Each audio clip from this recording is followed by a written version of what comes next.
bail out. Itu bukan bail out. Itu suntikan dana. Bail out ni pada tahun 2018. Ingat recall betul-betul apa berlaku? Duit diberi kepada Sapura 4 bilion ringgit dan apa berlaku pada Sapura? Sapura rugi. Tetap rugi, dan yang paling gila sekali, walaupun Sapura rugi tetapi di top management mereka tetap dapat bonus. Bayaran kepada top management melebihi 80 juta ringgit.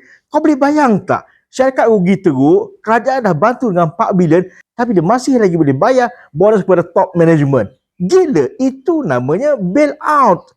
Nampak? Hanya orang yang pala tahu, yang tak membaca, yang malas cari ilmu yang akan kata PMX bail out Sapura. No, minta maaf, PMX bukan begitu. Apa yang PMX buat, pelaburan PNB 1.1 bilion ringgit ini adalah untuk penstrukturan semula Sapura. Untuk apa?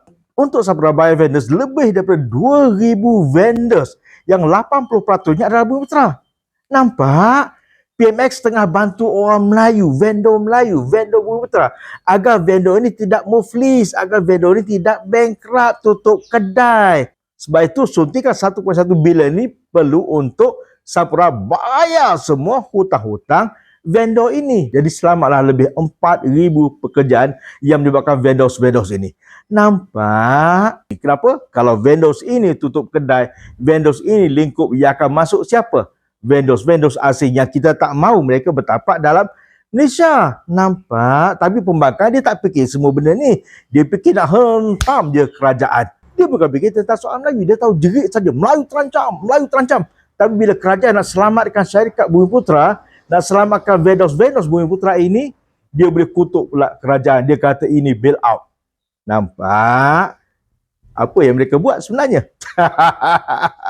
Sebab itu kerajaan untuk pastikan Sapura ini tidak lagi rugi, kerajaan tukar hampir keseluruhan pengurusan kanan Saputra. Maka lantikan baru akan dibuat yang tentunya banyak berurusan dengan Petronas. So, kita nak bagi Petronas berurusan dengan siapa? Tempatan ataupun warga asing. Nampak? Ingat, jangan pada tahu, jangan malas. Assalamualaikum warahmatullahi wabarakatuh. Sentiasa semak fakta.